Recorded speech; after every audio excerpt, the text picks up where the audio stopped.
Nanda, we've been talking about dog and human relations. We've been talking with Simon about how hard it is to make friends as a grown-up.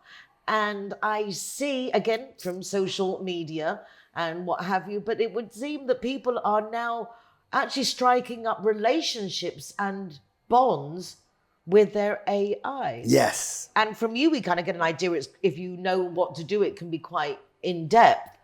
But this is like taking it another step, actually changing the voice.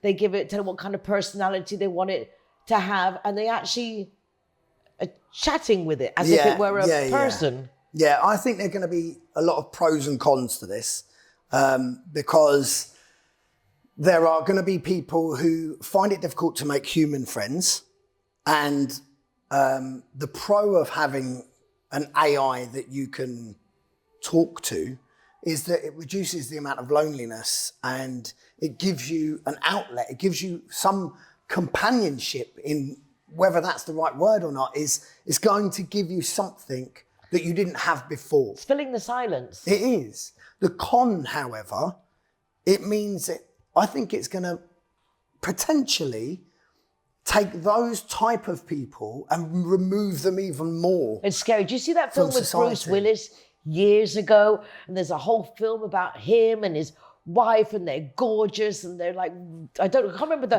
whole thing, but it ended up at the end, he was an obesely overweight man lying in a room, just living this whole thing in a headset. Well, I don't think that's so far off from what you're seeing now. I think we'll see that, but I think we'll see that with certain people. Okay, I think there's potential for that, but there's also potential that it goes completely different. Like there is once robots catch up with the software, the AI itself, I think you're going to have robots that. So Elon Musk recently said that he thinks that there'll be one robot for every human on Earth, and he's making the Tesla robot at the moment. There is potential that it becomes sentient. We don't know. I think it's there and it's just not telling us because it knows we can't handle it. There's billions of us educating it. It's AI is having... It's educated. It has consumed the internet. Yeah, but every conversation, every thought, even if we say to AI, will you want to kill us because we're stupid human beings?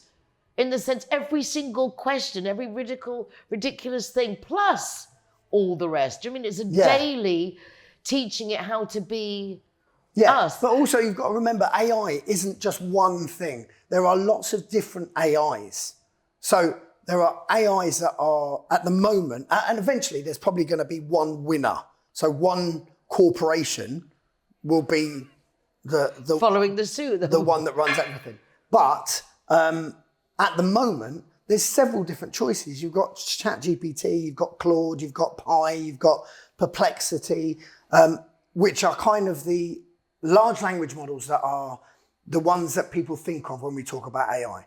But you've also got other ones for social bonding. You have erotic AI. You have AI which is designed for companionship. You have AI which is designed for young adults, so you can speak to Michael Jackson, who's been dead for years. I saw Piers Morgan, or whatever his name is, the other day, and he was saying about how King of England was divorcing Camilla, and God, I'm like, what? And then it's like, okay, AI generated. Okay. But it looks like it's them. Yeah. How are we going to know what's really real if you can actually see I think the king saying something that he never said, but it sounds like him. Yeah, it looks like him. It's very... But it's just what he's saying is like, that was the only thing that made me think it wasn't real. I think that humans are going to have to get, for a period of time, we're going to have to get better at fact-checking what we're talking about. So rather than just saying, like, taking something as gospel, we have to go, I'm going to check that. I'm going to call you out on that.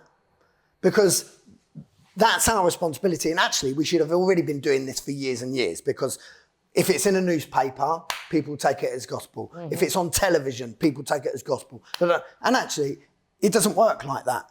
But I think it's now we're going to have to do our due diligence and actually go, I'm going to check that. at least in 4 or 5 different references. When I hear new things, I very rarely watch the news, but I hear anything, I'll look at it as much as, say, the UK news, then I'll go to Al Jazeera. Yes. And I'll go to the Russia RS, as many opinions, because maybe somewhere in the middle, there's a grain of truth. Well, the thing is that everyone and everything, every news outlet has a bias. We have a bias towards Spain. Exactly. Like, do you know what I mean? We're like, oh, Spain's much better than the UK. Come move here, it's brilliant. But there's also somebody in England who has the bias incorrectly about living in England now. Incorrectly, of course. And AI has that bias as well, because it depends on which corporation has trained it and what information they've allowed it to have and what information they've hidden from it. And I think that it has the potential to revolutionise the world, to get rid of things like world hunger, to solve our energy crisis. If they wanted to get rid of world hunger, Nando, they'd have done it already. Who's they? The people who would control the money from the taxes. They would just rather go to war and have processions. But anyway, too political. Back to AI. Back to AI.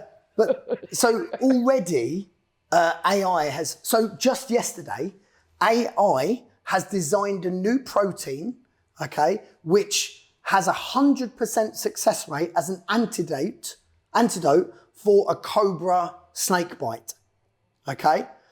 That is something that is designed now, that's an increase in modern medicine that we've never had before, thanks to AI. So that is going to save people's lives. So we just have to watch this space.